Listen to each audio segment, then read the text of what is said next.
तो hello everybody, your study partner welcomes you in this channel. तो आज मैं आपको पढ़ाने जा रही हूँ उत्तराखंड का एक बहुत ही ज़्यादा इम्पॉर्टेंट टॉपिक जिसका नाम है उत्तराखंड के राष्ट्रीय उद्यान एवं उत्तराखंड के वन्य जीव अभयारण्य। तो इनके बारे में बहुत ही डीपली पढ़ने से पहले हम ये जान लेते हैं कि राष्ट्रीय उद्यान और वन्य जीव अभयारण्य में क्या अंतर होता है। तो चलिए जानते हैं कि वन्य जीव अभयारण्य और राष्ट्रीय उद्यान क्या है और कैसे अलग अलग है। तो सबसे पहले हम बात करते हैं वाइल्ड लाइफ सेंचुरीज की, मतलब वन्य जीव अभयारण्य की। तो वन्य जीव अभयारण्य जो होते हैं ये किसी विशेष जानवर के संरक्षण के लिए होते हैं, ठीक है। जैसे कस्तूरी मृग एंड हिम तेंदुआ और शेर, हाथी, इनके लिए ये वन्य जीव अभयारण्य मतलब अलग अलग किसी विशेष जानवर के लिए होते हैं। और यहाँ पे लोगों का दखल एक हद तक हो सकता है। लोग यहाँ पे मतलब जो स्थानीय लोग हैं वो लकड़ी लेने के लिए जा सकते हैं, अपने जानवरों को चराने के लिए जा सकते हैं, लेकिन ये चीज़ एक नियंत्रित तरीके से होता है, एक नियंत्रण के साथ होता है, वहाँ पे जानवरों को बिना नुकसान पहुँचाए, ठीक है। और बाद में इनको राष्ट्रीय उद्यान का दर्जा दिया जा सकता है। अभी जो वन्य जीव अभयारण्य है इनको बाद में राष्ट्रीय उद्यान का दर्जा दिया जा सकता है।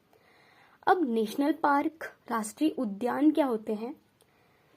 यहाँ पे सिर्फ जानवर ही नहीं बल्कि पेड़ पौधे और सारे जानवर और प्राकृतिक सुंदरता, इन सभी चीज़ों का संरक्षण किया जाता है।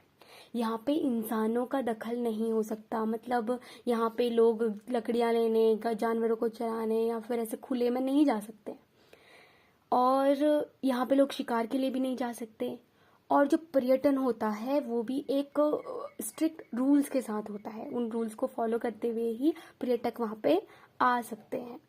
तो ये अंतर है राष्ट्रीय उद्यान और वन्य जीव अभयारण्य के बारे में। तो अब हम जानते हैं कि कितने वाइल्ड लाइफ सेंचुरीज हैं और कितने नेशनल पार्क्स हैं उत्तराखंड में। तो चलिए, तो उत्तराखंड में टोटल 6 राष्ट्रीय उद्यान हैं और 7 वन्य जीव विहार हैं। तो राष्ट्रीय उद्यान कौन कौन से हैं? पहला तो है आपका कॉर्बेट राष्ट्रीय उद्यान, ठीक है। इसकी जो स्थापना हुई थी वो 1935 में हुई थी, 1935। अब किसी बुक में इसको 1936 भी दिया हुआ है, लेकिन ये 1935 है। और इसका जो विस्तार है वो पौड़ी और नैनीताल में है, ठीक है। उसके बाद दूसरा है हमारा गोविंद राष्ट्रीय उद्यान। इसकी जो स्थापना हुई थी वो 1980 में हुई थी और ये उत्तरकाशी में है। उसके बाद है हमारा नंदा देवी राष्ट्रीय उद्यान, ये हमारा 1982 में इसकी स्थापना हुई थी और ये चमोली में है। और फूलों की घाटी, ये तो सबको ही पता है कि ये चमोली में है। और इसकी खोज किसने की थी? फ्रैंक स्माइथ ने की थी, इसलिए इसको स्माइथ घाटी भी बोला जाता है। राजाजी राष्ट्रीय उद्यान, ये 1983 में इसकी स्थापना 3 अलग अलग वन्यजीव अभयारण्य को मिलाकर किया था, मोतीचूर, चिला और राजाजी। तो मोतीचूर देहरादून में है और चिला पौड़ी में और राजाजी हरिद्वार में। तो इन तीनों को मिला के एक राष्ट्रीय उद्यान बनाया गया, राजाजी राष्ट्रीय उद्यान।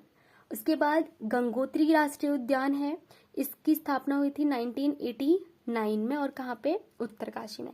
अब ये अलग अलग हैं, मतलब यहाँ पे अलग अलग जगहों पे बहुत सारी अलग अलग जानवरों के लिए ये राष्ट्रीय उद्यान है। तो अब हम बात करते हैं वन्य जीव अभयारण्य की। तो 7 वन्य जीव अभयारण्य हैं। सबसे पहले गोविंद वन्य जीव विहार, इसकी स्थापना हुई थी 1955 में उत्तरकाशी में। और फिर है सेकंड केदारनाथ वन्य जीव विहार, इसकी स्थापना हुई थी 1972 में। तो ये केदारनाथ है तो केदारनाथ में ही है। अस्कोट वन्य जीव विहार, इसकी स्थापना हुई थी 1986, ये पिथौरागढ़ में है। सोना नदी वन्य जीव विहार, ये 1987 में इसकी स्थापना हुई थी और पौड़ी में ये है। विंसर वन्य जीव विहार, ये है आपका अल्मोड़ा में और स्थापना हुई थी इसकी 1988 2008 में, और विंसर के नाम से, विंसर महादेव मंदिर का नाम भी सुना ही होगा आपने। और मसूरी वन्यजीव विहार, इसकी स्थापना हुई थी 1993 में, और ये मसूरी देहरादून में है। नंधौर वन्यजीव विहार 7th है हमारा, नंधौर वन्यजीव विहार, इसकी स्थापना हुई थी 2012 में, और ये नैनीताल और चंपावत में इसका विस्तार है। तो ये है हमारे राष्ट्रीय उद्यान और वन्यजीव अभयारण्य। तो इनके बारे में अब डीपली हम पढ़ेंगे नेक्स्ट वीडियो में। थैंक यू, होप आपको ये वीडियो पसंद आई होगी। Thank you very much.